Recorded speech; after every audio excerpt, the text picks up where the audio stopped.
There's just one day to go. There is We're just almost one.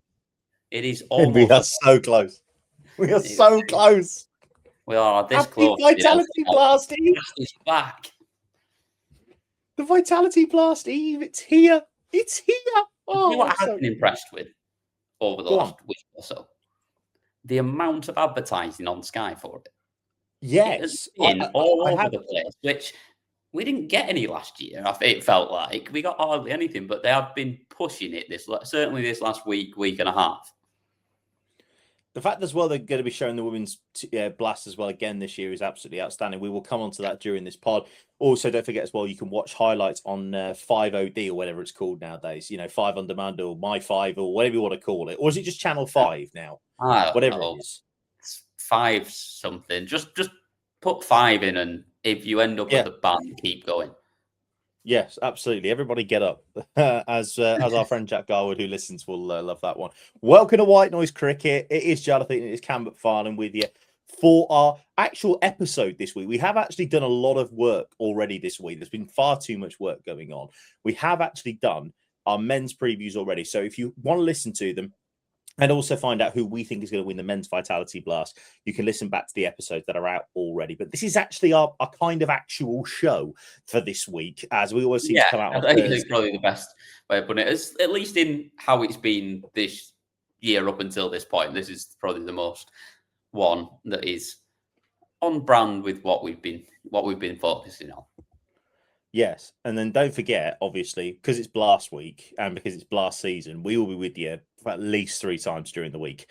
We can't wait for it. It is that time of the year, Cameron. Late night pod recordings, making sure everything's good to go for the next day. We're going to be keeping our listeners and viewers up to date with all the blasts. So make sure, if you haven't already done so, please subscribe on Spotify or Apple or wherever else you get your podcasts, or indeed subscribe on YouTube. Make sure that you don't miss our notifications. Like us on both. Yeah, why not?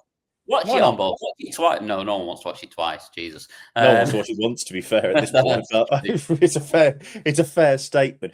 So what this pod is going to be, if you haven't looked at the description, is what we're going to be doing is we're going to go through what happened in the One Day Cup, because we are halfway now in the One Day Cup. So we will be going through that for the women's competition. We will then absolutely. It is Bon Jovi in the women's One Day Cup.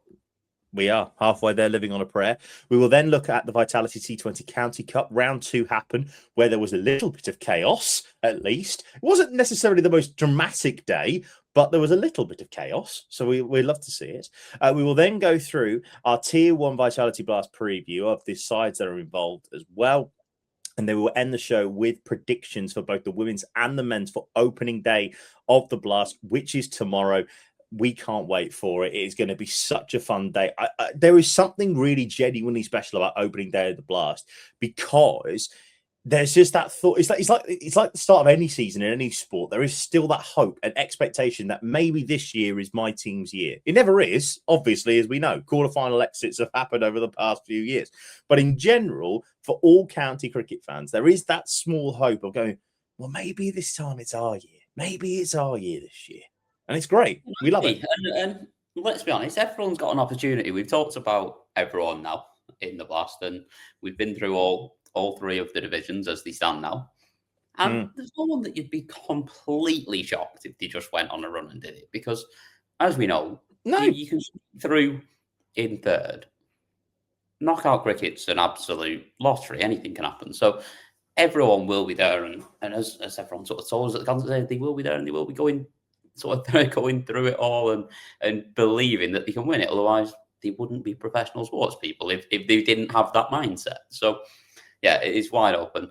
What are you doing on Friday? Are we playing the Soccer Saturday game? We're just going I'd love to play the soccer. I can't, unfortunately.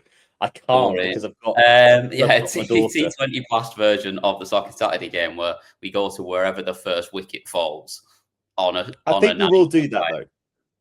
We will do that this is a 9-game Friday as well, which is a very rare treat. I think we're not. If we don't do it this weekend, I don't think we can get it in this year because you are selfish and you're working at Birmingham for them. Yes, a lot of it, 100%. But we will have a look at it though, 100%. Right. It's certainly at some point we're going to try and throw one of those in. Yes, definitely. But before we get to the Blast, let's take a look back at what's happened this week in the world of women's cricket. And we're going to go, first of all, with the One Day Cup, because as you say, we are halfway there now. And I've got to be honest, after this weekend, I think there are maybe 4, 5 teams at best that are still in the race for the One Day Cup knockout stages. Let's go to the game then between the top 2, and it was at Trent Bridge. It was the Blaze against Hampshire. We wanted chaos. We wanted the fact that we wanted the game to be. We wanted a bonus point win for Hampshire. We did not get that, unfortunately. No, we did not. And once again, mate, Charlie Phillips to the fore. The start that this woman has had to her season is just effing ludicrous, quite frankly. Another Scottish football off of 8 overs, 4 for 31. You know, she gets Rihanna Southby with the first ball that she bowls. Then she gets Abby Norgrove in the same over, 2 for none. It was a wicket maiden, a double wicket maiden. I know she got a leg by, and it is what it is, but it was still a double wicket maiden to start. And then from there, really, Hampshire were just, quite frankly, bollocksed. Yeah, they were. They were always behind in this game, weren't they? It's just, like I say, cracking bowling performance all round again. Like, nobody went going for runs again. Charlie Phillips now top of the wicket charts, tied with Jess Jonathan now as well. 8 for the season already, only halfway through is very, very impressive, you've got to say. There was a bit of fight there. George Adams got runs finally. Yeah, good to see, by the way. You know, really good. It was a games back into being back now, and didn't get any runs the first couple of games, but 89 in this innings. But just unable to score at any sort of rate. And it was the same for everyone in the innings, like Ella McCagan at the top, 48, but scoring at 50. Like, it's not going to get you into a position that you need to be, especially when you're sort of losing wickets at the other end. Like, they tried to rebuild that platform. They stuck together for nearly 30 overs, the two of them, but only got themselves to 118 at that point. Well, I mean, to be fair, if you're 118 for 3 after 30.4, I'd say you are looking to double the score there. And to be fair, they almost did, but you really at that point need to tripling it, especially against this player. So if you're not putting 300 on the board against this lot, you aren't getting. Well, that isn't even enough. We saw that against Warwickshire. Yeah, so there's that. Again, as I say, Charlie Phillips, again, we've mentioned it all season. She's absolutely outstanding. But Grace Ballinger, again, at the top, 1 for 34. The economy rate of 3.4 is ludicrous. Everybody just the only person that went a decent lick was Kirsty Gordon, and she was still only going at 5s. It wasn't like she was getting sent all over the gaff. So there's that. I mean, like you say, the partnership that Adams and McCagan put together was very, very good to rebuild. But then nobody else really went with them. I mean, Seska Sweet, again, and not out 35, again, showing why they bought her in from Glamorgan. They bought her in from Leicestershire, excuse me. But apart from that, nobody else really able to go. I mean, the fact they got Lindsay Smith back as well, AJW didn't get runs. And it was just, it just goes to show once again that this Blaze bowling attack is just very, very, very good. And it is. If you won't give you a moment's rest. Like, there's never an over in there where you just go, oh, that's relieved a bit of pressure. Like, everyone's kept it tight. There's no one you go look at it and go, look at that list of them and you go, right, looking at what everyone's done here, like Grace Ballinger's going at 3.4, Charlie Phillips is going at 3.8, all of Prendergast is going at 4s, Catherine Bryce 3.7. Kirsty Gordon's going at 5. Maybe we could get after her. But that's not getting after her by going at 5s and over. And like, she's good enough that you try and go after her, she will take wickets as well. Yeah, absolutely. So Hampshire in the end bowled out for 209. Looking at the Blaze innings, well, they tried to mess it up in the middle of it. You know, they were in very comfortable position. Yeah. But again, though, what have we said? Do you remember that time when Tammy Bowe wasn't being able to be good enough to play for England? Do you remember those times? Yeah, it's morons. Obviously, it was more in the shorter form of the game, which she's sort of still not playing for. But it's ridiculous that she doesn't play in that as well, to be honest. Like, we talked about the batting lineup looking light. We didn't even mention Tammy. Which is ridiculous. It was they did enough, and they always look like doing enough, but there was a bit of a wobble in there.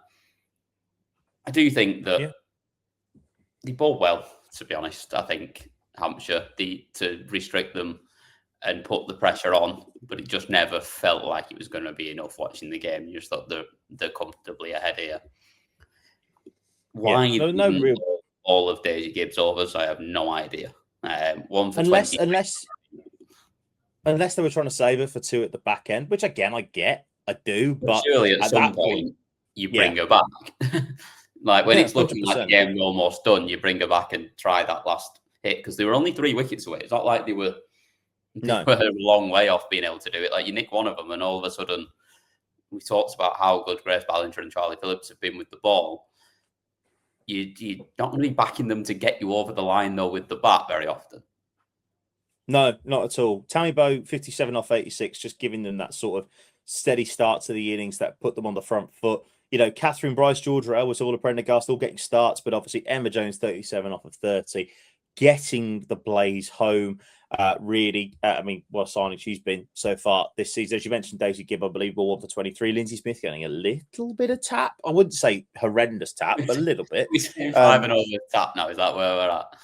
No, I wouldn't say that. I'm just comparing it to where the Blaze were, and it was a slow scoring pitch. It was quite difficult to get it away. But Lindsay Smith, 2 for 50. You know, it is what it is. 352 for Bex Tyson. Yes, she got runs, but then she did get a bit of tap as well. North for 38 in the end for Naomi Ditani, and Amanda J. Wellington as well. 1 for 40. So the Blaze comfortably winning that game. 24 and over. That was pretty poor from her, to be honest. She bought 1 million and it went for 4. Yeah. Yeah, absolutely right. So there's that. So there we go. So the Blaze win. They remain top of the pile.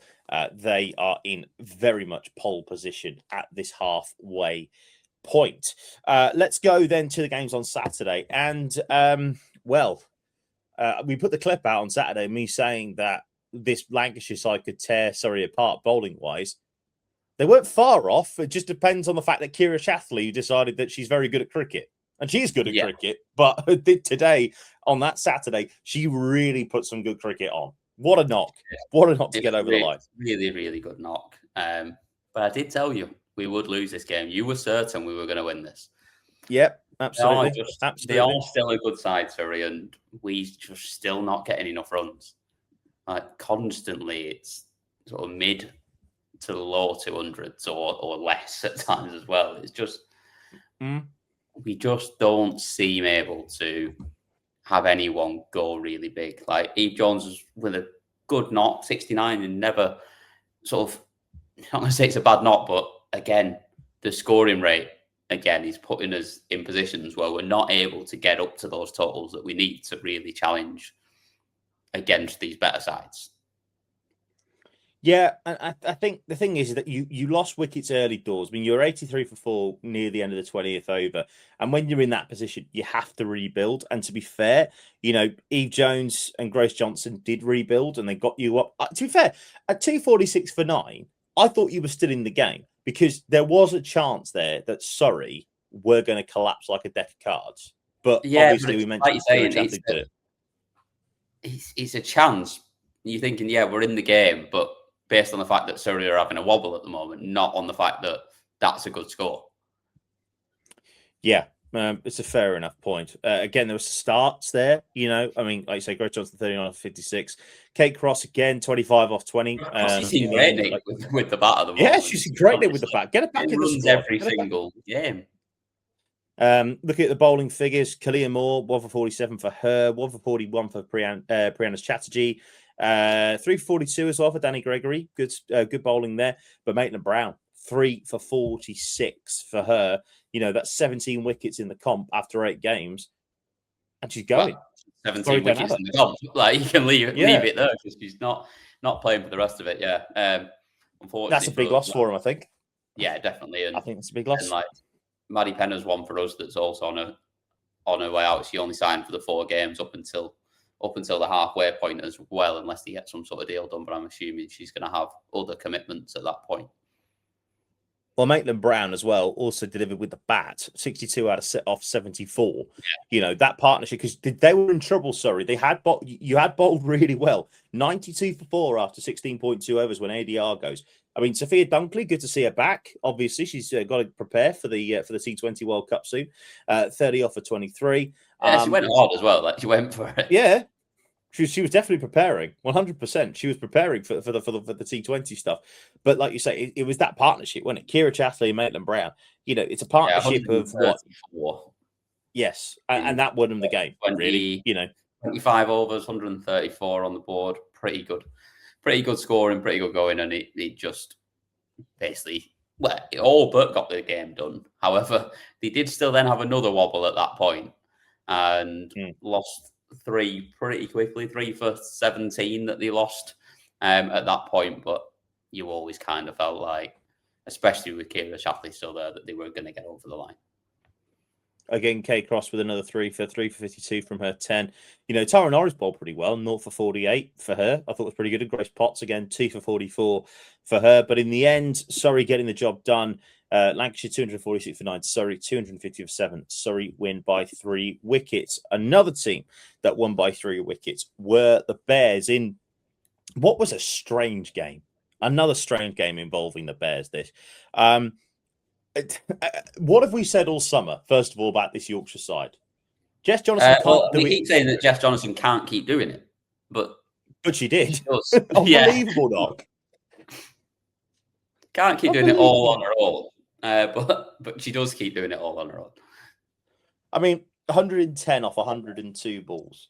It's and the fact is she still can't get in the Australian side, as Rosa, who unfortunately can't be with us tonight. We are hopefully going to get her on later on, maybe next week. But she said at the time, Jess Johnson can't even get in the Australia squad, and she's still absolutely hitting runs for fun. It's ludicrous. It's for fun and everything else. Yeah. I mean, looking at her now, Jess Johnson is now second on the run charts this summer, having played 7 games. And she's top wicket taker. Currently, right now, she's MVP of this tournament. Right now, comfortably. It's not even close, is it? At this point, no. The rest of the batting line didn't really do that much. I mean, Honest Blackwell, she chewed up some deliveries. To be fair to her, stuck around. Well, dig in, Ines. Dig in. I like that though. I don't mind that. You love digging in. I've been seeing you at 6s. You love digging. Yes. In. Protecting. It's all about taking the game deep, mate. It's all about taking the game deep. If you took the game deep and then you threw me in on your batting for the last over to get your runs up a bit and get you to a ton. Yeah, that's how it works, isn't it? You work it through. You work it through. Yeah. You play to our strengths. Again, I thought the bowling was pretty decent. Mary Taylor 2 for 53, Phoebe Brett again delivering 2 for 31 for her. At some point this summer, I think after the World Cup, I suspect that she'll be on England's radar. Maybe playing it against Ireland. I think that there's a chance of that. One that they're already thinking about sort of having around the squad at least. And 3 for George Davis, 3 for 43 from her 10, and 3 for 45 for Hannah Baker. And it showed that spin was going to be key, as we knew it would be. Up at Scarborough. Looking at the Warwickshire innings, George Redmayne, great start. What a start to your day. That's what you want, isn't it? Run outs off the first ball. By Jess Johnson as well. Superb. But Amisu and Kura and Meg Austin, recovered well, put the partnership together.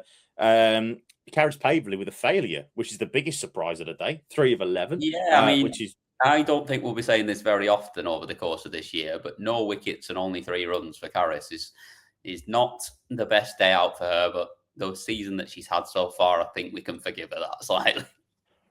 But the match was won. Obviously, they're 85 for 4 when Carys goes. That's at 20.2 overs. But the match is won by that partnership of Abby Freeborn, 36 or 51. But, and I don't say this lightly because she is one of the nicest human beings that I've ever met. So I have a soft spot for Chloe Brewer. It is so good to see her having her back in the runs. 56 off of 62. She's had so many injury struggles to come back from.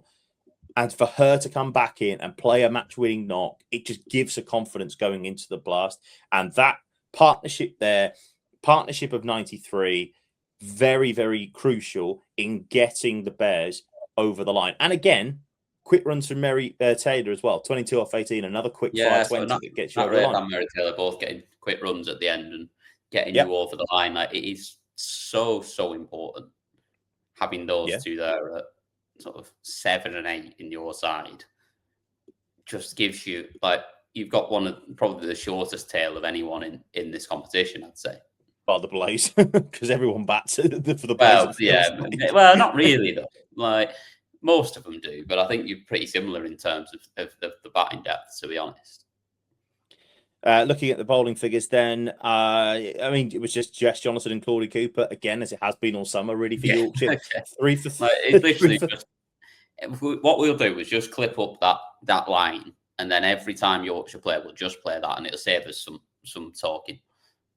Yeah, absolutely. 3 for 32 for Jess Johnson and Claudie Cooper, 2 for 46 for her. But in the end, a big win for Warwickshire to say just about on the tails of Surrey in 4th place. They win by 3 wickets. The final game to look at then in this first block of the One Day Cup, a game where really I kind of predicted this. Somerset would fight in this. Oh, wait, no, they didn't. Yeah, exactly. I mean, it's a good score from Durham, especially because there was a lot of starts there, but nobody went big. There was a lot of people that contributed. And I thought that was possibly the biggest compliment I could pay Durham for that innings. Yeah, I think so. And that knock from Bess Heath, we've been kind of waiting for that all year.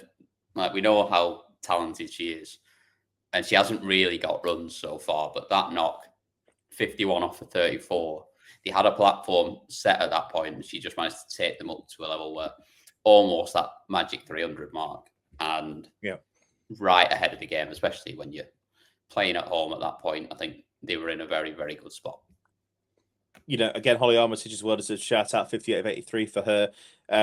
Also as well, Mia Rogers, first game she's come back in. Obviously, she played in the development game for England against New Zealand earlier on this month. But good to see her back. First game back for Durham this year. She comes back with a 56 off 51. Some big runs there towards the bottom end of the innings too. Maddie Villiers as well, 34 off of 54 for her. Again, you look at the bowling figures for Somerset. I mean, Jasmine Wesley got a little bit of tap, to be fair, 1 for 55 for her. You know, she got 144 the other day as well at Exmouth. So, you know, young player just trying to get into the Somerset side. You know, I've got no issues with that. You know, you are going to get a little bit of tap sometimes. Yeah, especially if you're bowling at Bess Heath, because she can just spank it everywhere. But Lola Harris again, 2 for 61. I was going to say both in the runs there as well. In the wickets. Both in the wickets, yeah. They definitely won in the runs. They definitely won in the runs, my friends. Not in the runs, you are correct. Lola Harris, 2 for 61 for her again, but another 2 wickets for Alex Griffiths as well. 17 wickets for her so far in this competition. She's joint 3rd in the wicket-taking charts as well, having a fantastic summer, is Alex Griffiths with the ball. Okay, you're chasing 293. Your top scorer, Neve Holland, 67 off 73. Yeah, to be fair, you said she was in the runs. She was in the runs. She was very much in the runs. She was. She very much was in the runs. Your next top scorer is Sophie Luff, the captain, with 32 off 50. I'm no expert here, Chief. I'm no expert, but what's our line? It's not conducive to winning cricket games. Correct. Absolutely. Only 2 of your top 6 getting into double figures is never helpful. And there are a lot of balls chewed up there as well. Like, you look at Bex Hodges, 9 off 20, Annika Leroy, 9 off 17. First time she's failed to get runs for them so far this season. Jess Hazel, 2 off 11. Like, that's a lot of deliveries as well as not adding many runs there as well. And when you're chasing a big total, it puts you well behind the 8 ball, and in the end, it just proved too much as that rate continued to rise. Well, 104 for 2 after 23.3. You're thinking, okay, look, we've got a bit of a work to do, but we're still right in the game. But then to collapse like that, you know, you lose 7 wickets for, you lose 8 wickets for 68 runs. It's not good. Yeah, no, it's not. But like you say, when that run rate keeps going up, you look at the added between the wicket of Sophie Luff and then Jess Hazel going. That's 2.5 overs, they've added 9 runs. Then you look at the next one, obviously, next ball is not ideal. Obviously, losing Katie Jones at that point as well. And then you're another 4 overs in and only added 18 before Neve Holland goes. They weren't able to keep up with that rate. And the more that happened, the more the wickets started to fall as they attempted to. Yeah, absolutely. 100%. I mean, the only real story. I mean, obviously, who are we talking about in the bowling? Yeah, I don't know. Did anybody really do anything here? I'm not sure. No, I mean, Katie Levick only going for sort of 37 runs off of 9.3 overs isn't bad, is it? No, and they're also getting 6 wickets alongside that. Ain't too bad, is it? It's a standard day out, really. Yeah, 6 wickets for Katie Levick. Absolutely wonderful performance. We don't have a thing, do we? Because obviously we have the Scottish football for a 4-fer. We have a Michelle for a 5-fer. I don't think we've ever needed it. No, the only time I can think of it actually was Ben Sanderson maybe last year. Yeah, I'm trying to think of something else that we did, but I don't think we could because. I think we might have called it Sydney. I think we might have. Yeah, it could be quite possibly Sydney Sixer. Yeah, it could be a Sydney. We'll take that. We'll see if that's. Although I think in this game, like Annika Leroy would probably take objection to us calling it a Sydney Sixer, considering she plays for the Thunder. But yeah, unbelievable bowling. I mean, Katie Levick. I mean, the fact is as well, she's been around so long now. She's still top quality. She's gonna be 35 later this year, and she's still just unbelievable how good she is. It's ludicrous. So very, very well done from her. Also wickets as well for Maddie Villiers. Shrew Johnson getting 2 for 29 off her 8. That's not bad at all. Must be said. But also as well, Catherine Fraser will getting a wicket too. So Durham win by 120 runs. So this is how the table looks then as we hit the halfway point. The Blaze top of the pile, 32 points from their 8 games. Hampshire have got 23. Surrey have got 22. Those are the top 3. Second will play third in the eliminator, in case you are not aware. Warwickshire then 4th on 18 points. Then we have Durham on 15, Somerset on 13, Essex and Yorkshire on 12, and then Lancashire. And then that's it. That's the end of the table. The defending champions are at the bottom of the table. Strongest team in the comp, mate, holding everyone else up. That is true. That is true. And also, if they take on board my thoughts that it should be a net run rate table, we are still in the eliminator spot. In third, yeah, that's a fair play. We've won 2 and lost 6 at the halfway stage. To have a healthy, positive net run rate is bonkers. Yeah, completely agree. Question here for you then, Chief: are we talking about 4, possibly 5 teams left in this comp?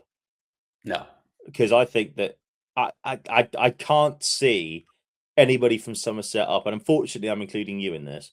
Yeah, I can't see anybody from Somerset up. But realistically, and we have seen this happen to the team that are in third at the moment in this comp. 3 losses for Surrey is all it takes to bring everyone else right back into it. Like it is very much like we were talking about Somerset being top not long ago, and they've lost 5 on the bounce now. Like the way that this competition has been so far, having to make up 12 points is not that difficult. Well, sorry, I've obviously got the Blaze next up. We won't do previews yet because that isn't happening until the 13th. It's ages off, and we'll come back to that. But like you say, they've got the Blaze next. If they get spanked by the Blaze and Lancs win with the bonus point, all of a sudden it's only 7 points. It's just over one result, and then all of a sudden you're actually everyone's still in. So I think it's too early. I think if we come back from the break and what have we got? We've got obviously 16 games. Say we get to 3 games in after the break. So you've got 5 games remaining at that point. If there's still 12 points at that point, then yeah, done. Like even if it's 10 points at that point, I think anyone's out of it. But right now, I think there's plenty still to play for. Like realistically, you could go and add 40 points. You could still add at this point. Like yeah. It's theoretically possible. Any outcome is possible, as a poet once told us on the darts coverage. So we will come back to the One Day Cup a little bit later on in the year. That'll be coming back in the middle of June when we have that break from the Vitality Blast. But before we go and talk about the Blast of the women's teams, let's take a look at the Vitality County Cup. Which will also be back in the break in the Blast in June as well. It will. And it's a shame, really, because there was barely any drama in round 2. The only tier 3 side to get through are Buckinghamshire. But they were playing a tier 3 side as well in Norfolk. Everybody else that was playing a tier 3 side that played in a tier 2 side are gone. Like, bit boring. Boring. What wasn't boring, though? Well, that's a fair point. That was a game that didn't involve any tier 3 sides. But we did get an indoor ball out. Which is the best thing ever, by the way. And the Worcester Rapids, which I love football. It's very rare we get one, but I do love it when it happens. I don't like it being indoor, though. I think they should make them do it outside in the rain because it'd be funnier. But other than that, outside in the rain, is what I want to see. And then everyone that's still there and waited can still watch it as well. Well, do you know what? I've done it once. I've had one indoor bowl out before, and that was on a club finals day in 2024 at Derbyshire, where it pissed it down all day and we couldn't get a game on. Now, I've never been a part of a bowl out before, but that was for the club T20 title. It was absolutely brilliant. Loved every second of it. It was brilliant. Unfortunately, it's our version of a penalty shootout, isn't it? Yeah, you never get it. And it is great. And look, of course, it's disappointing for Leicestershire. The fact that they didn't get the job done and Worcestershire went through on a bowl out. Yeah, but I think they were in a very strong position, having restricted them to 72 for 8 as well. But it's just the way that it goes, unfortunately. And at the end of the day, if you wanted to go through, hit the stumps. Yeah. It is what it is. But these are the teams that went through. Then this is how round 3 looks. This will be on the 21st of June on Father's Day, which is very, very nice. Father's Day is on Sunday. Yorkshire will take on Somerset. Yorkshire take on Somerset. Don't know when Father's Day is. I know. Well, yeah. Well, the only reason why I know is because again I've got my child that day. I think you know for that reason you're basically just all a bit self-centered, aren't you? Oh, this day's all about me. But it's also the US Open. I wait until about 3 days before when the wife reminds me and goes, "Oh, it's Father's Day." I better get me dad something. It's US Open final round day as well, which is always good. So there we go. Always on Father's Day. Always. Yorkshire, Somerset, Glamorgan versus Hampshire, Lancashire against Buckinghamshire. So Buckinghamshire's reward for being the only tier 3 side into the Vitality County Cup round 3 is a trip to Lancashire. Middlesex will then take on Warwickshire. Essex will take on Gloucester. Worcestershire hosts Surrey. The Blaze will then host Durham, and Derbyshire will host Northland. So we will have some tier 2 sides in the quarterfinals, which is good, which is what this competition needs. Don't get me wrong. No, it's brilliant. Absolutely brilliant to have that. And we potentially will have a tier 3 side in there because, to be honest, Lancs are bobbins at the moment. If you want to go somewhere, it's probably where you want to go. Well, you just don't know, do you? But we will obviously look back on that when the round 3, not tier 3, but round 3 of the Vitality County Cup takes place in June. The quarterfinals will then be on Sunday, the 23rd of August, and then finals day will be at Emirates Old Trafford on Saturday, the 29th of August. Speaking of, you will be potentially. Yes, I will be there. I will be there. But you will not be. Just slightly down the road. Yeah, you will. You'll be at Eaton Park, won't you? I will not Eaton Park, at Withenshaw Park. Withenshaw Park. Excuse me. There we go. Speaking of T20 cricket, here we go. It's ready. We are back. We have done loads of men's previews, but now it is time for the women's preview. Last year, of course, Surrey were by far and away the best team, and they went on to lift the title at their home ground at the Oval on the first inaugural Vitality Blast Women's Finals Day. They beat the Bears, who had then beaten the Blaze earlier on in that eliminator. Then the Bears lost to obviously in the rematch of the Vitality County Cup semi-final. 2026 has arrived, and before we get going with the team preview, I want to say two things. One, very glad, very, very glad that we do have 9 teams in this competition. Fabulous. Yep. Love to see it. We have a full finals day. Love to see it. Absolutely. We get 3 games on the day. We are playing it on a Friday afternoon, just before the school holidays start. What the fuck are we doing? Thought we were. Come on now. We weren't doing this again. No, we are. I will bang this drum, my friend. I will bang this fucking drum. Ludicrous. It's stupid. It is stupid. But as I said before, as I will continue to say, that last day of school is pointless. Get yourself to the old. No, I get that, but still, no, it's ridiculous. It's absolutely ridiculous. Yeah, it's not ideal. Is my diplomatic way of putting it. But as we know, there were issues in terms of scheduling, and there's a lot going on around that time as well. And you've got to factor in what might happen with, obviously, if it rains and the rest of it. If you can hear it raining here as well, I do apologise. But it is. No, you can't actually. It doesn't usually rain around here, so I don't usually have to prepare for it. Yeah. I saw. Certainly didn't rain this afternoon. I got absolutely drenched this afternoon. 5 minute walks on the tram, just absolutely soaked. Well, let's go through then. Let's go through the teams, and because obviously we've added Yorkshire in to the tournament, we'll go. Actually, you know what we'll do? We'll go in alphabetical order again. Makes sense to do that, I think. The thing is, though, right, how are we starting this? Are we going with the Blaze as the first team, or are we going as a the? Okay, right. So this is where the alphabetical order falls down. I'm going to go with them as being a the. Okay. Yeah. I'm making an executive decision. They will come to them later on. We will start with Durham. All right, that's fine. I'm happy with that.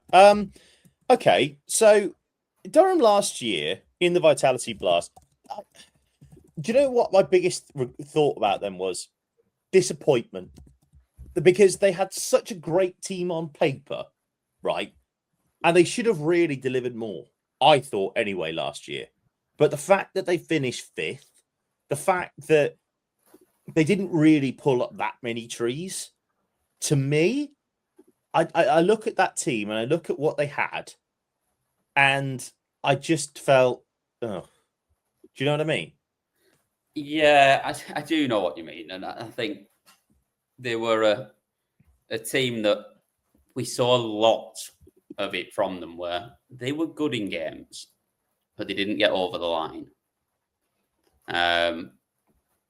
Susie Bates was absolutely outstanding, by the way. Can we just say she was top run scorer last year? And they 439 runs. Finished well as well in the comp.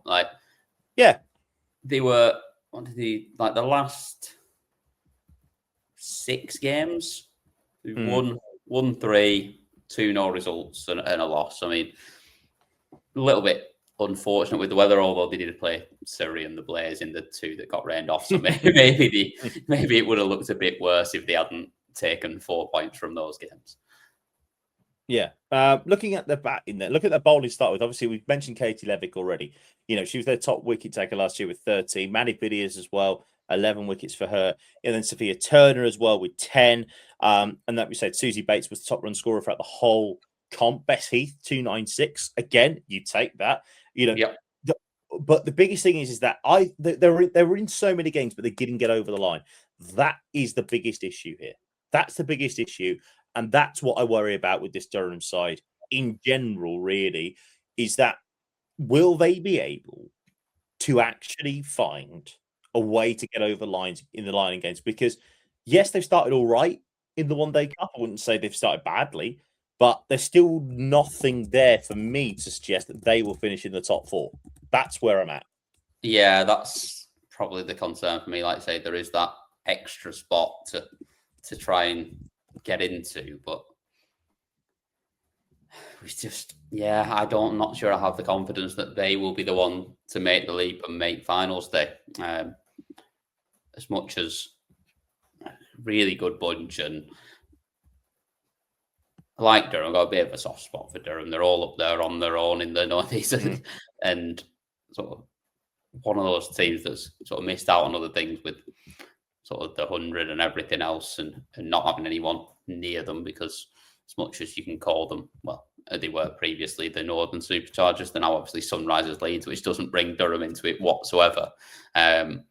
But it's a long old way from Durham down to Leeds anyway. So they were never really involved as it was. So yeah, I want to see them do well, but I can't see them making the leap. And I think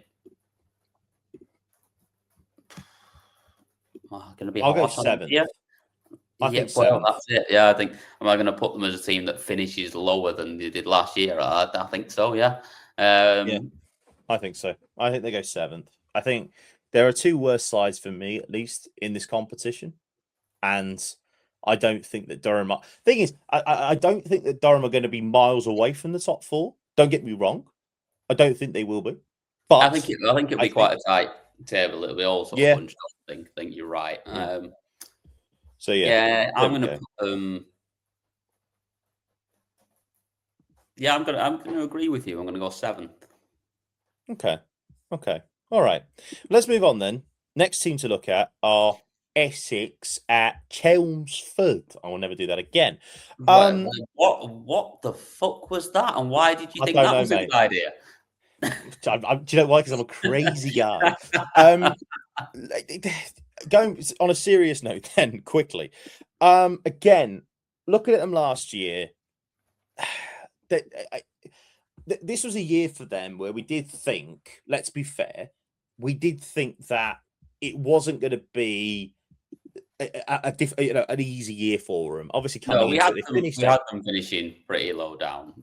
They finished 7th out of 8th, which I think is okay. It is what it is. Yeah, but I think they were one of those sides that, again, they showed plenty. Like, they showed a lot of good form and good fighting games, but again, just weren't able to quite get it done. Like, there are a couple of games there where they're losing by 2 wickets or just a few runs. Games that potentially you'd look at and go, they might get over the line in that one this year. Yeah. Because it's a talented group, really talented group. The biggest issue here sorry, go on, mate. Carry on. No, you're right. Fire away. We mentioned, obviously, the fact that Susie Bates isn't there for Durham this year. She's playing in the World Cup, and quite rightly so. By the way, on a side note, for 2 things. First of all, we will talk about certain captain that is in danger of missing the World Cup in a little bit. Secondly, excellent content from the England cricket team, giving Susie Bates that signed shirt. Love to see it. More of this, please. There is a T20 series against New Zealand going on at the moment as well. So before we get into the India games, which we will be there for the second game, can't wait for that. But the reason why I mentioned Susie Bates is because obviously their top 2 run scorers last year for Essex were Lauren Winfield-Hill, who's now playing for Yorkshire, and you got Maddie Penner, who is not going to be there again. So there's a lot of runs missing there. 334 for Lauren Winfield-Hill, 313 for Maddie Penner. The next one was called Didier Griffith with 243. Now, obviously, another big thing here is that they had, in Esme McGregor, the standout star, certainly with the bowling. I thought she was absolutely brilliant. She had 21 wickets last year. Only Millie Taylor took more wickets than her, and she played more games on finals day. So that's the reason why. But Esme McGregor, her average was 13.38 throughout the entirety of that competition. She was the breakout star, in my eyes anyway, at least, certainly from that competition. Yeah. I don't know if we can expect Esme McGregor to do the same as she did that one. But to be fair, certainly in the one-day cup, I think this Essex bowling attack's been pretty decent. It has. I think they've had a reasonable one-day cup so far. Like, yes, they've only won 3 games, but they've been all right. They've not been bad by any means, and they haven't massively struggled to score runs either. Like, look at Geordie Grewcock's just been scoring runs for fun, and They haven't looked like they've missed those runs so far. No, I agree with that 100%. Grace Scrivens is still there. Obviously, Kate Kopak's been absolutely outstanding as well, to be fair, with the wickets. It's just, I'm just concerned that if the runs don't come from Jodie Grewcock and also Grace Scrivens, where do the runs come from for Essex? That's my issue. And I'm not sure whether they can replace the runs that both Lauren Winfield-Hill and Maddie Penner got last year. So that's why I'm going to put them in 8th place. I don't like to do it. I really don't. But I'm going to be go 8th. Kind of, but I still don't think they make the top 4. Okay. I think they finish in 6th, so higher than they did last year. Okay. All right. Well, that's a nice positive thought there for you, isn't it? So there we go. Right. Hampshire. If you listen to our podcast on the men's competition, you know that I am picking Hampshire in the men's comp to win it. This women's side, they should have probably done better last year. Obviously, the big injury came to Ellen McCagan, who was on fire early doors last year. Yeah. That big injury came, and it was all chaos, from there really for them. Obviously, as well, they had what I thought was possibly their best signing ever. To be brutally honest, I thought Elise Perry coming in last year would put them over the line, and I thought they were going to do pretty well. That didn't happen. She was, I wouldn't say she was non-existent. That's a bit harsh, but she wasn't the standout player that we said at the time that she was going to be. They've obviously gotten 2nd place in the One Day Cup so far. They've obviously as well, they lost that One Day Cup final last year to the Lancashire Lightning on the home turf. And they didn't qualify last year for the Blast finals day. I think they're going to do better this year. Finish, if memory serves me right. I think they lost about 4 of the last 5. They were comfortably in the top. They were comfortably in the top 3 at the time, and I thought that they were going to be, right up there. 4 in a row. They did lose 4 in a row. Yeah, they did. Yeah, it was bad. And the problem is that they were relying a lot on Ellen McCagan's runs. And yes, Brianna Southby got decent runs as well in 286. But then off the back of that, I'm just looking at the rest of that batting attack from last year. The problem they had was that nobody else, I don't think, really went with it. Yeah, Freya Kemp got a few. Maya Boucher as well got a few. But there wasn't anybody else to match Ellen McCagan when she left. And that was the big because of injury. And that's the biggest issue here. And, again, wickets-wise, I thought they did pretty well. Bex Tyson did really well. Freya Davis did really well. Jordan Adams did quite well as well. Daisy Gibbs started off brilliantly too, in the One Day Cup. So, obviously, as well, though, the big signing for them this year, a huge signing, in fact, is Amanda J. Wellington. Coming over from Somerset, that automatically puts them in a better position. Yes, Freya Davis is left. She's obviously retired. But I think Amanda J. Wellington coming in, brilliant. For me, though, losing Freya Davis and losing Mary Taylor is big for this Hampshire side. I don't think that helps them whatsoever. But I think Pippa Sproul and Seska Sweet are very, very good signings as well, by the way. Can we just point that out? But they're not going to give you the wickets that those two were giving you. No, but they're going to help you. Well, certainly Seska Sweet's going to help you with the runs. 100%. Yeah, definitely. And Poppy Tulloch as well. Poppy Tulloch has had a fantastic start to the year, the One Day Cup. Yeah, I'm not sure I see them making the leap to the top 4. Oh, I do. I've got them in 4th place. I think that they will finish top 4. 100%. They're too good not to. They're too good not to. Yes, they're losing a couple of players, but everybody is. So I'm not going to buy that argument. I think Hampshire finish in the top 4. I really do. The definition of doing enough is see Hampshire Hawks underneath. Yeah, but I don't know. No, miss out in 5th. Ooh, okay, fair enough. All right. Well, next up then, the Lancashire Lightning. We know the rules on this show. The floor is yours, my friend. I'm going to take a drink. Top of the table, one nice one. Top of the table, win both games on finals day. Sorted, done. Predictions sorted. Okay, now, let's be honest. Let's talk about it properly. We have been crap so far this year. That's putting it pretty nice. From where you were last year, the drop off has been worrying for me, mate. And I don't say that lightly. I'm not even trying to get a rise out of you. It No, has exactly, genuinely been and that's worrying. it. And not only that, this wasn't our best competition last year either. We didn't make finals day. Obviously, this time round, 4th place would be enough to make finals day. And the biggest problem so far this year has been the batting. Now, I think that helps us because I feel like we can attempt to go harder and worry about the wickets less in a 20 over game rather than trying to rebuild constantly. But also, we've added McFarlane to the side for this as well. Has she ever done anything? I'm just trying to think. Who's she?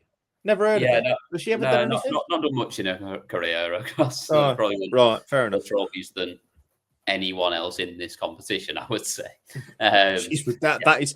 I remember when you announced that, and I messaged you straight away as soon as I saw it. I went, "OMG, that is a statement signing." Well, that's it. And when the worry has been our bowling, not our bowling, and been our batting for a lot of this season so far, adding that strength into there is huge, and I think we will see us perform better in this competition. I don't think we're going to be top of the table by any means, but I do think that we will. I think we'll finish 3rd.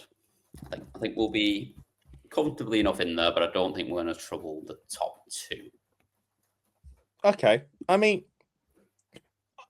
I don't mind that.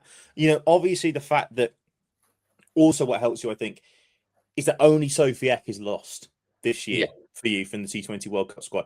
I think that obviously Meg Lanning coming in is big, but what is bigger is you not getting back Alana King because she was unbelievable last year. Yeah, she's both with the ball and bat for a reason. Yeah, both with the ball and with the bat. Towards the bottom end of an innings, she was able to get you some quick runs towards the back end of an innings, and she was always very, very good. Emma Lamb being there, good. Elsa Lister being out, not good, because obviously she's playing for Scotland. So that's a big loss as well. But, Throke's very good. I mean, I'd love to see more of Tilly Kestevan. What the bloody hell has she been so far this year? Well, she did play in the development game for England the other day. Yeah, but where has she been for Lancs? Do you remember we saw her? She made a statement on that finals day, on County Cup finals day. Last year. She did. Yeah.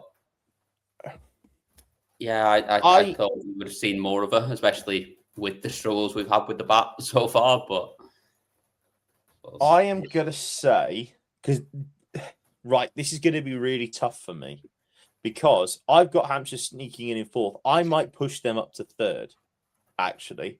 I might push them up to 3rd because I genuinely don't know out of us and you who I'm going to put in.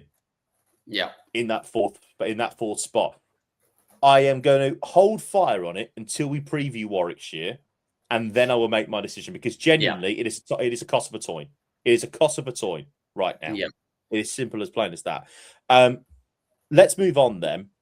And let's talk about a side that I don't think we are going to be seeing in the top 4, unfortunately, because we love them and we always will love Somerset. Okay, we always will do. But unfortunately, I can't see them doing any better than last year in terms of finishing, not finishing bottom. That's just my opinion. Do you know? Annika Leroy being there till the end of the blast is good. Is good. Yeah. Fran Wilson retiring, not good. That's the big loss. And obviously, if all the England players they had were there, I would absolutely be pushing them towards top 4. But the problem they've got is that, obviously, Heather Knight, not going to be there. Charlie Dean, not going to be there. And also Danny Gibson. Those 3 are not there. And we have said this for a while about the Somerset side. Once the England players are gone, they look a completely different outfit. And I'm not saying that they're going to be completely rubbish because that's not fair. I don't think they will. Back in for the very end of the comp, but they might not bother because obviously they got the women's test match, haven't they? They might be in the test squad. You don't know. You don't know. And obviously, you look at last year Amanda J. Wellington was absolutely outstanding, for him. She was brilliant with the ball. She got, what was it in the end? She got 13 wickets, obviously. Molly Robbins as well. She was very, very good, but she hasn't obviously been playing this year, obviously because of a couple of bits of injury. Alex Griffiths, Chloe Skelton. I think with the ball, they're going to do pretty good. Like I don't think that's necessarily a bad statement considering what they started in the One Day Cup. But you look at the top run scorer last year. The two top run scorers, Amanda Jade Wellington, who's not there, and Fran Wilson, who's not there. The next one was Bex Odgers. Now, of course, she is still there. But I'm just not sure whether Somerset can improve to even get up the table. That's just, I think they are the weakest side in this competition. And it pains me to say that because I like them a lot. Yeah, I think I agree with you. I want to disagree with you. I want to sit here and say that they're a bold pick to go and finish in the top 4, but I just don't see it. I think over the course of the season, it's not going to turn out that way, and I think they finish 9th, unfortunately. So let's move on then to the defending champions. They're still pretty good, though, aren't they? Even with, again, I'm just going through the squad for the World Cup. No Alice Capsey, no Tilly Courtine Coleman, which is a big loss. I know we talked about her a lot, but that is a huge loss for Surrey. No Sophia Dunkley, and no Danny Wyatt Hodge. Normally, you look at those 4 and go, "Oh shit, they are in trouble," but they're just not. No, they're just not. Loads and loads of strength. They're still a really good side, as we've seen so far in the One Day Cup. And then you add Laura Harris into the mix as well. Do you remember that? Right? Do you remember that she hit the fastest 50 ever in professional women's cricket on the opening day? Yeah. Because obviously Grace Harris will more than likely. I don't think the Australia squad's been announced yet, but I imagine more than likely she'll be playing in the World Cup. Yeah. So what she's probably gone there is said to Laura, "You go over there and basically keep my seat warm until for next year." Around the dinner table. Yeah, she's like I say, we saw what she could do when she played for Warwickshire and just scores at a ridiculous rate. And yes, she's not going to do it every week. And she's not going to do it every game. There will be plenty of sort of failures in there as well, I'm sure. But when she comes off, she wins games almost single-handedly. Yeah, absolutely. She completely does. And I'm looking at all of this. I tell you who we haven't seen, actually, for Surrey this year. That's Rihanna McDonald-Gay. And she was the top wicket taker last year. Yeah, that was a very good one. So I don't know what's gone on there. I don't know if there's been an injury or anything like that. I've got no idea. But I'm not sure, to be honest. Yeah, but what I was going to say with that, I think she has got an injury. Yeah, she suffered a lower level lumbar spine bone stress injury. So that's not unfortunately ideal, but very common in bowlers to end up with sort of those sort of lower back injuries. But hopefully we will see her back and hopefully see her back playing for them because, like I say, she was outstanding last year. Obviously, you look at all of the. I think the biggest sort of compliment that I can give Surrey was that the amount of people that were always taking wickets, it wasn't just one person.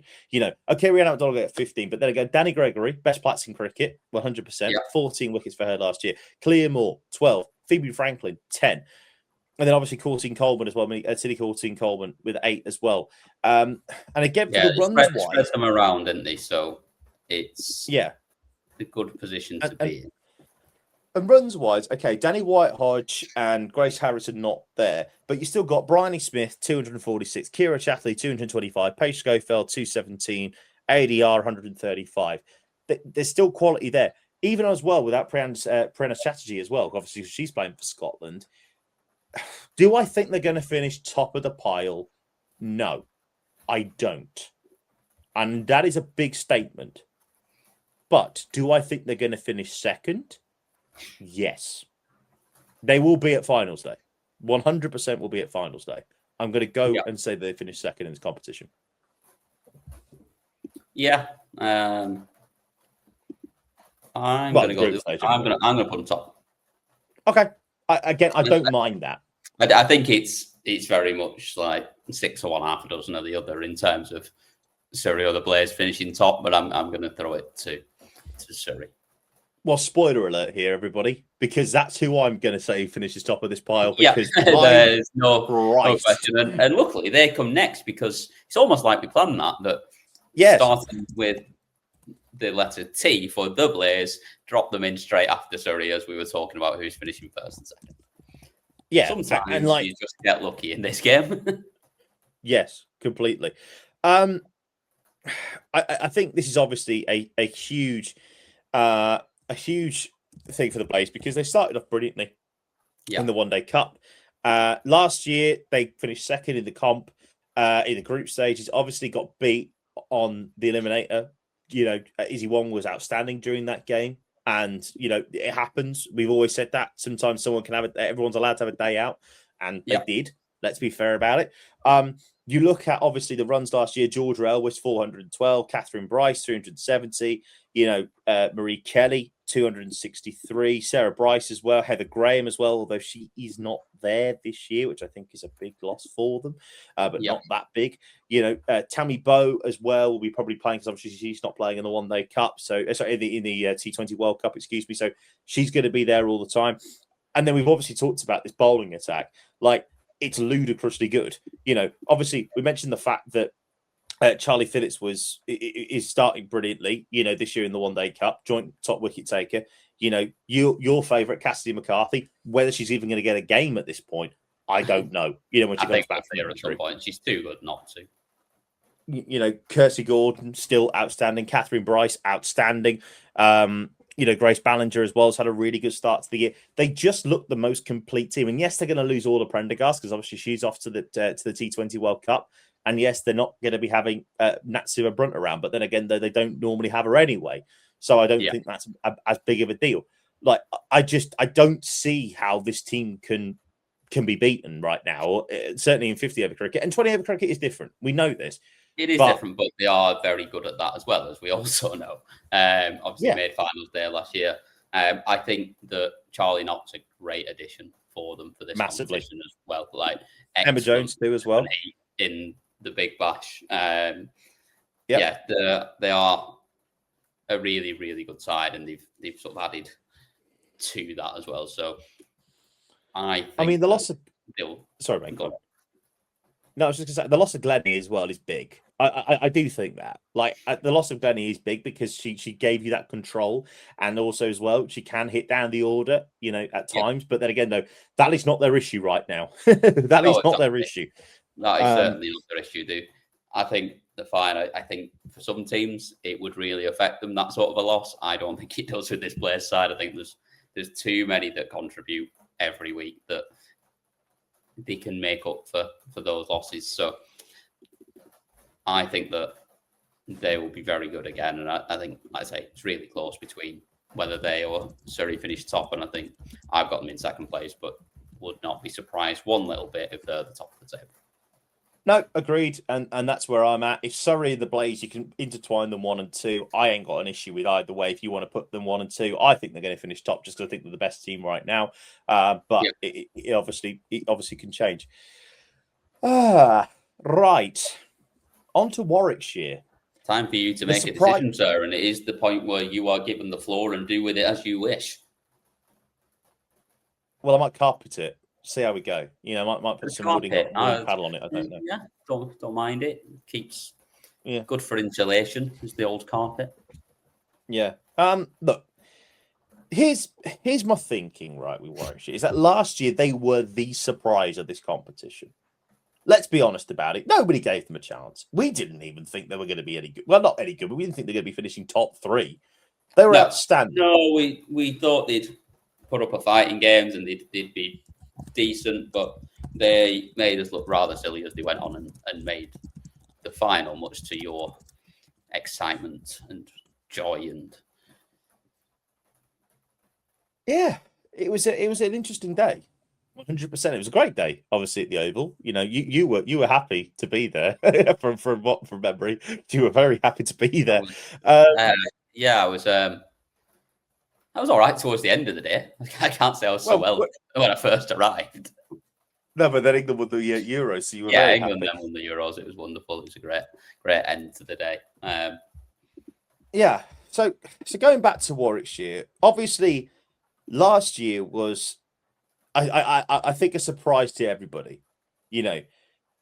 But the biggest issue here is that obviously Davina Perrin got 385 runs, was one of the top 3 run scorers in the competition. She batted beautifully. She was an outstanding player.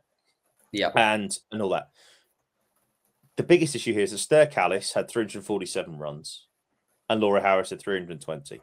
Yeah. Those are you 2 and 3. Nat Wraith came in towards the back end of the comp, and I'm very glad that she did because she could hit runs down the order. We talked about that. Izzy Wong as well. I'm still going to say this just to piss her off. Pinch hitting at 3. You love to see it, 100%. And obviously as well, the fact that hopefully, well, it depends really, because obviously Karis Paver's been called up now to the T20 squad for New Zealand and for India. So she hasn't obviously been called up to the World Cup squad yet, but the fact as yet, but she has been for me the in-form player. Obviously, we talked about it from the One Day Cup sort of thing. Yeah, and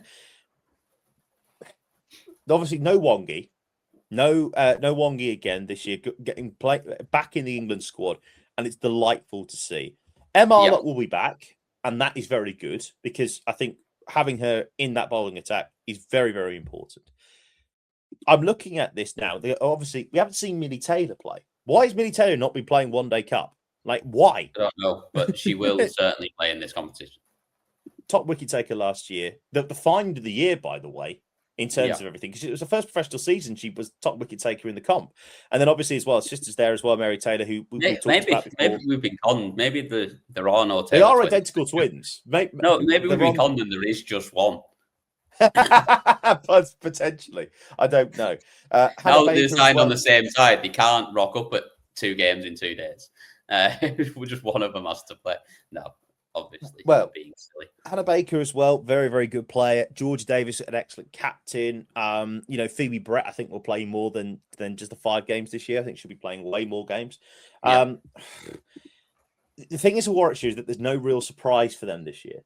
They're not a surprise. They're not a team that, because a lot of people didn't give. Remember when we interviewed Wongi on finals day, and she said nobody gave us a chance around the ground, like around the county. That sort of gives you that little bit of underdog mentality, and you sort of all come together and play against the expectations that no one has of you doing anything well.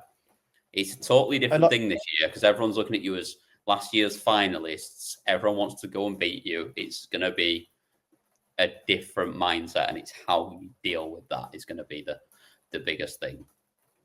George Redmayne coming in, excellent. Alexa Stonehouse coming in, excellent. As I said, Mary Taylor, excellent. I just don't know whether I can bring myself to put them in. No. See, I've got a problem here when it comes to you lot. But I think it's a problem that not only is it a problem for me with where I've left myself with positions in the table at this point. But I actually think it could be a problem in that I don't know whether you're going to be 4th or 8th. It's not just that I've only left me those 2 positions, but you could be either. I do think, though, you are a better side than Yorkshire are. So for that reason, I'm going to say you come out on the good side of it and you make finals day in 4. Here's what I'm going to do. Lancashire finished 5th. Oh, Warwickshire finished 6th. Oh, really? Yep. No. Because no. Because this lot are finishing 4th. Sorry, I sometimes go over to Yorkshire just to make myself feel better about my life. And then you get on the M62 and you go home and you think, you know what? I'm the luckiest man in the world. I'm not going to finals day.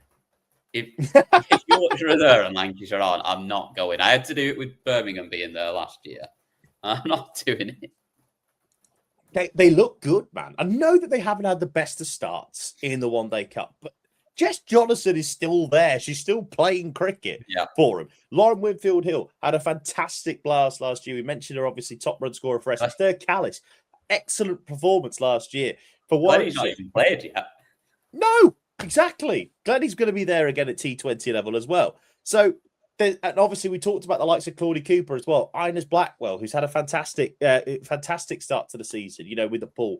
And yes, the batting does concern me. I'm not saying it doesn't. They're not, like, nobody else is getting enough runs at the moment. No. But they don't need to in T20 cricket. You only need one person to have a day. And in my opinion, Jess Johnson is possibly the best player in this competition. Well, she's been the best player in cricket in England so far this year. I think they finished fourth, mate. I really do. Yeah, I think unfortunately for them, because I didn't think about it until this point. This is the problem when you do the essential to blind rankings as you go into it. Yeah, it is. Yeah, it is a blind ranking. Well, unfortunately, they're eighth. Shock on it. And by unfortunately, right, I mean it's unfortunate that they're not ninth. Right. Okay. So let's go through them, our predictions, and we'll go up the table. So ninth, we both have Somerset, and that's a shame because we love them, but let's be honest about it. Eighth position, you've got Yorkshire, and I've got Essex. Okay. Seventh position, Durham. Yep, same as. And then this is where it gets really interesting. Sixth place, I've got Warwickshire Bears. Essex for me. Okay. Fifth place, Lancashire Lightning. Hampshire. Wow. The fact that you've not got them in the top four is ludicrous. Fourth place, them lot from the other side of Pennines. Fourth place, your lot. Yeah, you picked us to go fourth. Okay, fine. Third place, I've got Hampshire. Lancashire. And second for me, and the top two for us either twined. Second for me is Surrey, and first is the Blaze. You've got them the other way around. Yeah. But if they are the other way around, I'm not going to be surprised at all. No. So, exactly. So your semi-finalists then are Surrey versus Warwickshire in a rematch of the final last year, and then you've got the Blaze against Lancs in the other semi-final. Yep. Rematch of County Cup semi-final and well, it was the County Cup semi-final, and also semi-final of the One Day Cup last year as well. Yeah, but so what you've got is basically a repeat of County Cup finals day from last year. Is what you've got because it was Surrey versus Warwickshire and Blaze versus Lancs. Why would I not want that to be a repeat? Yeah, I'm sure. So I've got the Blaze versus Yorkshire, and I've got Surrey against Hampshire. Yeah. Again, those two finals days, I'll be quite happy with. To be fair, so go on, finalists and winner. Finalists and winner. I don't think it's shock to say this. Surrey will play the Blaze in the final this year. I don't think that's a particular shock. But this year we'd have a new winner because the Blaze are winning everything because they are just the best side in right now. They are. Blaze win the Vitality Blast. Whether they're the best side on the day in 7 weeks' time is a different. Yeah, I get that. It's a knockout day and anything can happen. I get that 100%. That being said, this is really boring. Despite us going very different on our picks, I've got the same final. Shock. And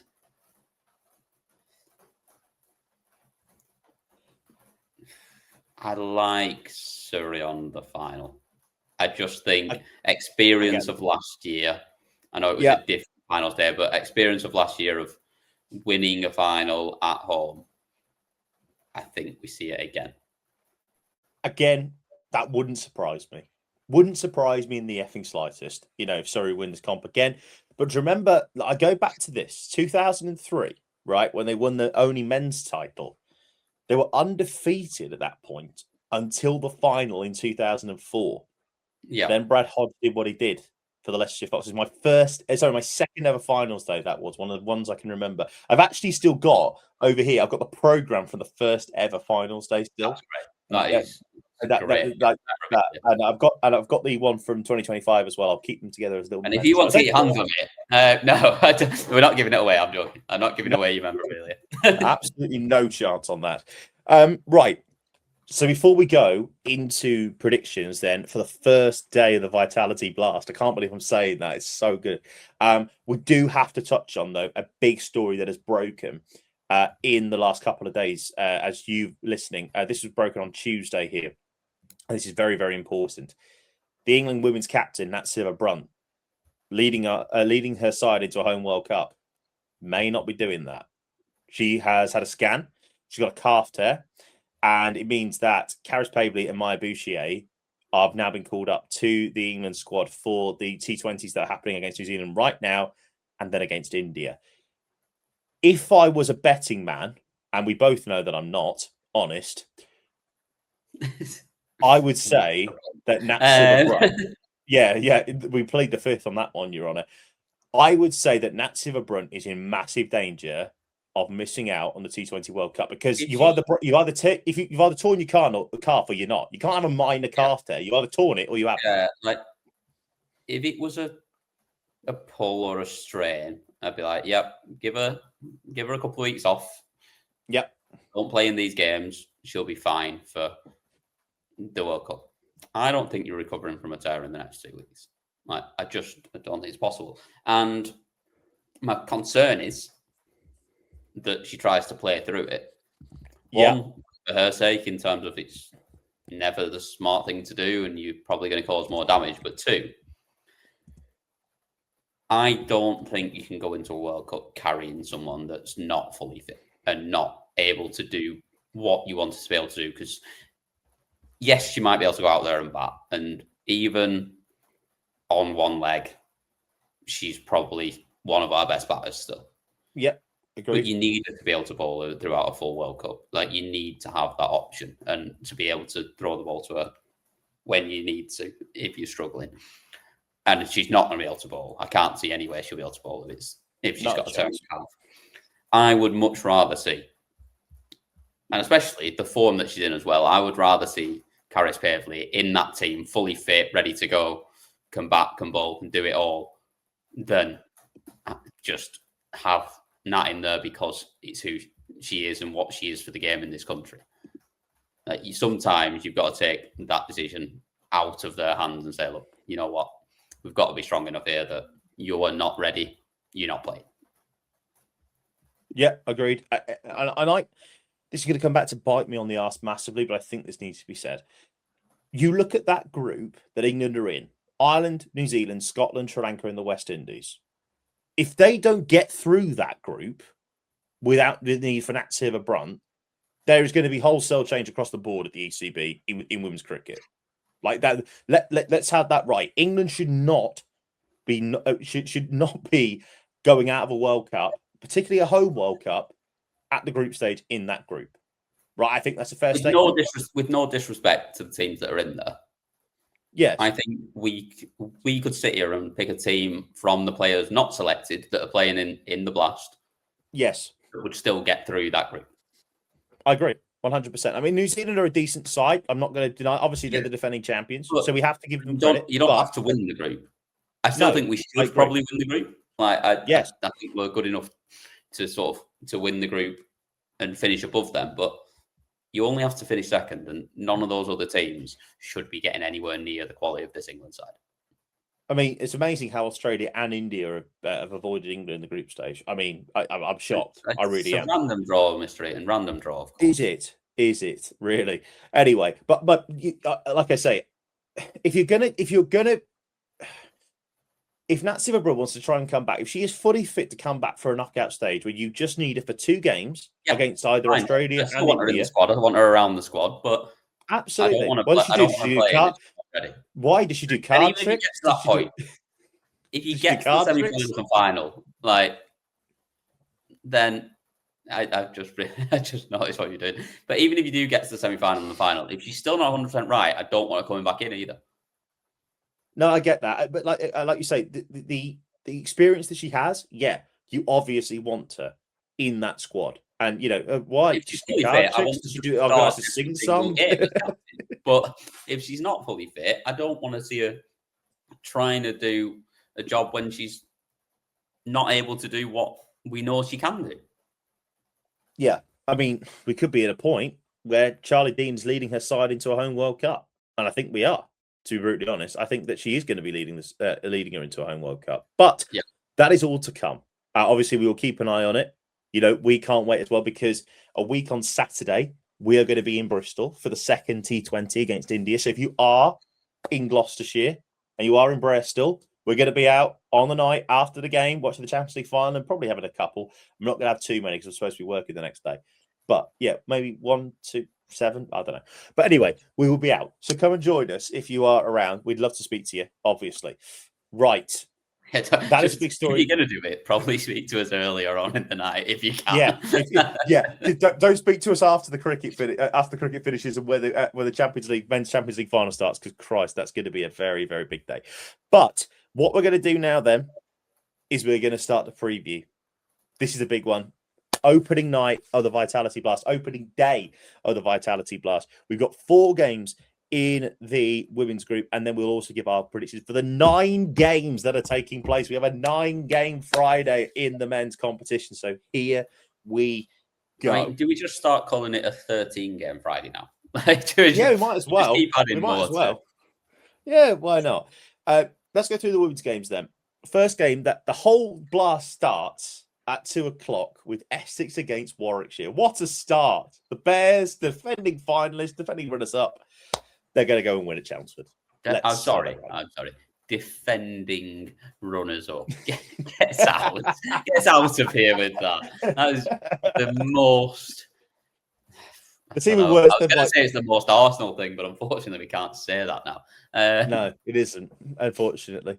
But yes, no, Warwickshire will beat Essex at Chelmsford. Move on. I think this Essex side is going to be better this year. Like I say, I think they're going to finish higher than they did last year. But actually, go on then. They nick this one early on. Ooh. I still think you'll be good, and I think you'll be good over the course of the season. But I think Essex maybe nicked this one early on, especially without Carris there. Okay. Another big game. Surrey against Lancs at the Oval. Surrey defending champions, obviously. Lancashire winning the Vitality County Cup last year. Rematch of that Vitality County Cup final that we talked about before. I'm going to say, no, I'm not. Surrey win this. Move on. Yeah, I think Surrey win this as well. To be honest, I think that also I can say that Hampshire beat Somerset as well at Taunton. Although, that will be quite interesting because Friday afternoon, especially with a double header, it's a rematch of the final for the men's competition as well on that Friday night. Will the crowd get a great place to be? Yeah, I'm gutted I'm not there. No, I still think Hampshire win it. I do. I think Hampshire win. Yeah, so do I. And then the Blaze against Yorkshire. Well, I can't say the Blaze win this competition and then have them lose to Yorkshire at home. As much as I really want it to happen just for the shits and giggles. Yeah, no. Again, I think win for the Blaze this one. So we've gone pretty much the similar on 3, and then just the Essex and Warwickshire one will be split. Okay, So there we go. Right. Final predictions then for the pod is day 1 of the men's blast as well. We've got 9 games, and this is how it looks then. We're going to go with the first game, which is Middlesex against Kent. Starts off the Vitality Blast for the men. Yes, because Lords has a curfew that they are not allowed to play past 9:30. That's how it works. Genuinely. Why is it 15? Just started at 6. 6 is fine. Well, because they want more people to come after work. Yeah. Well, no one works in this country on a Friday. It's Friday. It's Poets' Day, isn't it? Work on a Friday still only work till about 2:00. Yeah, it's Poets' Day, isn't it? They're in time for the women's game. Yeah, Poets' Day, isn't it? Though it's Poets' Day. Yeah, it's Poets' Day. Kent win this. Move on. Yep, agree. Right, cool. We've managed to get to that point. Right, then we have games kicking off at 6:30, and this is the reason why as well. I don't know if we can do it, and if we can do our Soccer Saturday game tonight on Friday night, because the games are starting at the wrong time, or Yeah, not starting at 6:30. Yeah, because basically we'd be going to London. yeah. Actually, in no, London. potentially it could be Kent, depending on Yeah, who's born in be. first. Yeah, we're in London. That's the difference. Right. I mean, to be fair, I think we'd be struggling doing it if it is Kent, because we ain't going to get there until everything's shut. Pretty much, yes, 100%. So let's move on. Derbyshire against Durham then at the Central Co-op County Ground. It's not that; it's the Incora. It always will be. Well, I said that Derbyshire would be at the bottom of the group and Durham would be in the top. Well, no, actually, I think I said they'd miss out actually in the Northern group. So, no, maybe I said they finished third. I said they finished third. They finished third. So yeah, Durham win this though. By the way, I don't know why I'm trying to go around the houses. Durham win this. I think it's quite simple. No, I think it's close. Oh, I think when it's close, you pick the home side. Okay, all right. Moving on then. Leicestershire against Worcestershire. There's absolutely no effing chance that I'm going to be picking the pairs on the opening night. I'll tell you something that the table topping pairs win this game and get off to a flyer. No, Leicestershire win. I think that again, they are actually quite close. I think these two sides, but again, if in doubt, you pick the home side. Pretty local, to be honest. It's more of a derby than. No, joking. No, Northants against Glammy. This is an interesting game because we both think that Glammy are going to be pretty decent and Northants are not. So if they are going to be decent, they have to make a statement here and win this game. But I don't think they do. Yeah, I don't think they do need to make a statement at this point. But they've only got 12 games now, man. I know, but if they were at home, you'd say, yeah, they've got to start off with a win at home. I think Northants is not an easy place to go to. No, it's not. It's not at all. Wantage Road is a very, very difficult atmosphere. I can see that. So I still think they win, though, actually. I was going to go with win, but yeah, I think Glamorgan go there and win. Okay. Well, I'm going to go with Glammy winning. So again, there's a split. Again, we're splitting a lot, but I like it. It's good. Hang on. Right. I said Glamorgan win as well. What are you on about? No, sorry. I meant Northants would win. I've got Northants. You said Glammy then. Your head's gone here, hasn't it? Completely. Yeah, its head's gone. It's been a long show. It's been a long record. So Northants. Yeah. Right. Fine. Notts Outlaws against Yorkshire. Tight game, this. Yeah. I think this is really tight. And normally, when you're in doubt, you pick the home side. But I don't. I said it last year, and until such time as I see it, and I know that they've started well in the Champo, but until such time as I see it in the T20, I will say it again. This Notts Outlaws bowling attack is not good enough. Give me Yorkshire. I've got them finishing second and third in this North group as well. So I think it is really, really tight, this one. So I am going to go with the, if in doubt, pick the home team. Okay, fine. Whichever way you'd have gone with that, I ain't got an issue with it at all. Even though the Yorkshire over the course of the season will finish above them in second in my table, I still think that in this game, when they play each other, and we see it all the time, like you might lose your head-to-heads against people, but you still end up above them over the course of the season. I think that's the way it goes. The rematch then of the final. What a game it was. Hampshire putting on an absolute clinic with a bat. Thought they'd won it. Somerset doing it with an over to spare. It was genuinely one of the best team innings that I've ever seen. I think we both had the privilege to watch. It was just outstanding. Yeah, it was brilliant, and it was one of the. I'd say it was the best final we've ever seen. Like the only bit is a bit of a letdown. Like the pitch is a bit tired. It's usually a bit of a lower scoring one, but that had it all, and it was the highest one we've ever seen. The only one that compares to it is obviously the tied final in 2010. Actually, between those two sides, Somerset and Hampshire as well. I was there for that as well. The Rose Bowl was a very, very interesting day. Rained a lot, so don't ever go to the Rose Bowl, kids. No, actually, I tell a lie with that. The Rose Bowl's all right. It's okay. I like it. I think it's really good, but there will potentially be people spying on you if you're there. Yeah, it's a fair point. Yes, but we do joke there for the football fans. But we do love Taunton, though. It's our We favourite do. ground on the calendar. It's the best. Like without a shadow of a doubt. And we know the rule: death, taxes. Somerset don't lose at Cyderabad. Give me Somerset on the opening night in front of a packed house, suitably sided up in the sunshine. They are going to be in fine voice. They are going to win. Move on. Yeah, I agree. Even though it's a win for the home side. Even though I've said that Hampshire will win this competition, I still think they do. But Somerset at home, they don't lose. And they will not lose on the opening night. It's just that there isn't. And also, Hampshire always lose on the opening night. So if you're going to back anything, back Hampshire to win. Because obviously now that we back Somerset, that's how it works. Another game then, Surrey versus Lancs. It's obviously a very prestigious game, which I think is a fair statement. I don't think it's a close game, though. Give me Lancs all day. Really?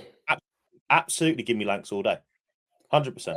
See, I think we win, but I don't think it's particularly comfortable or one-sided. I think it's a very, very close game. And going away to the Oval is a tough thing to do, but I do think that we will just about nick it. No, I think you win comfortably, mate. I really do. I think there's something about this Surrey side at the moment that I'm just not sold on. And I don't know why. I really don't know why. And I've got them finishing in the top two, but I just think that you are better than them. And that's why I think you'll win. Right. Two more. Well, no, you're not, because Hampshire beat you in the final. That's what you got, Nathan Ellis. Right, two more games to look at. Essex against Sussex. Tight game, this, I think, down at Chelmsford.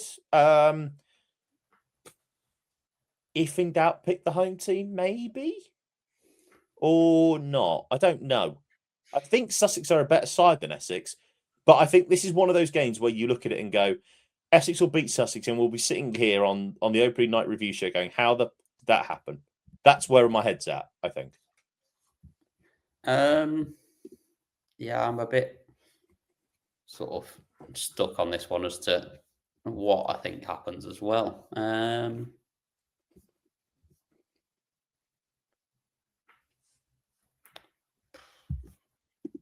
Yeah, go on then. Give me Essex home team wins. Final game then to look at. Gloucestershire against Warwickshire. A Shire wins. But which Shire will it be? I really want to say we win on the opening night, but I just think that we're not going to.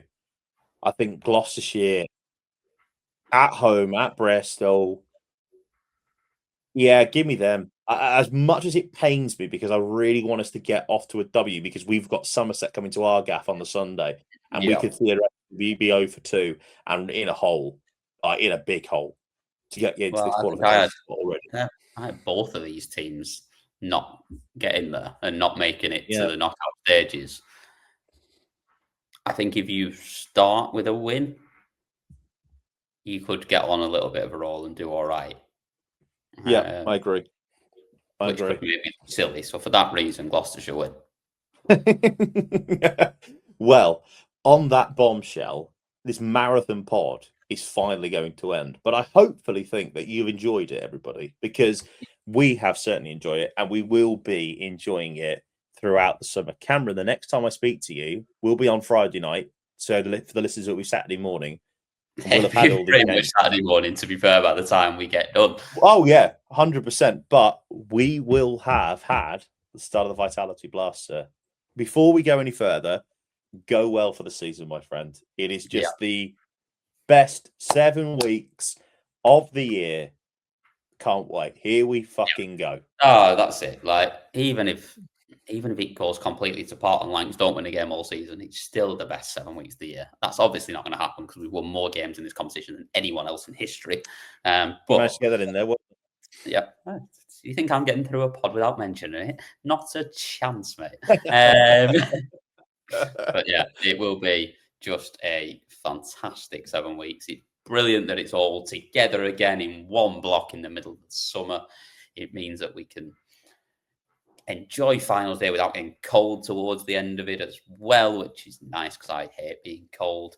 And yeah, to be fair, last year was all right. Last year it was still nice. I don't know how I feel about it being back in July. I like the fact that it's all in one block, but I don't know how I feel about it being in July because the final then's not really under the lights, if that makes sense. You know? I know what you mean. Not in the way that it is. It No. still is by the end of it. Yeah. I don't know. I'm just not sold on that. But like you say, having it all in one block is massively helpful. So there we go. Like I say, go well, mate. It's going to be a fantastic summer. Can't wait to be speaking to you for at least 3 times a week. It's going to be great fun. Here we go again. 3 times a week. There's not a chance. I refuse to do that. Sorry. Yeah. But as well as that, if you are in the Birmingham area, by the way, come and listen to me. Have a listen to me calling names out. Down to Edgbaston. Yes. So we've got 3 match days in 8 days to start us off. Very and if nice you are at Old Trafford at any point, I will be not shouting words out like Jarleth will be, but I will be wandering around. You should be though, mate. You'd be better than the bloody announce they got now. I'm not just saying that. You would be. No comment, Your Honour. Yeah. Anyway, we're going to go before we get cancelled. I'll always be in sort of pod branded clothing as well. So come and say hello if you see me wandering around. But yeah, we will see you all throughout the season. We will speak to you throughout the season. It is here. Blast is back. It really is. Have a great one, everybody. The season starts now in terms of the Vitality Blast. This is where we made ourselves our names, and we loved it for the 3 years. We were the T20 Plus podcast. We are now White Noise Cricket, covering every single bit of the white ball summer. But this is our favourite 7 weeks of the year. It is just the greatest competition. And we don't say this lightly. It is the greatest competition domestic cricket has to offer. Keep the IPL. You can have the SA20. You can have the Big Bash. You can have the PSL. Every other competition in terms of T20 cricket, nothing delivers the drama like the Vitality men's and women's blast does. No matter how your county does, enjoy every single second of it, and we will speak to you throughout the competition at least 3 times a week. We will be with you for reviews, previews throughout the next 7 weeks, all building up to that finals day weekend, the 17th of July at the Oval in London and the 18th of July at Edgbaston in Birmingham. We hope your Friday and your Thursday as well, obviously, as we are on Vitality Blast Team, but in particular, we hope that your Friday is a complete blast. We are back with you Saturday morning for an opening night review. But from Cam, our fantastic social media manager, Rachel, and myself, Jar, take care. Love every single second of it. The Vitality Blast is back.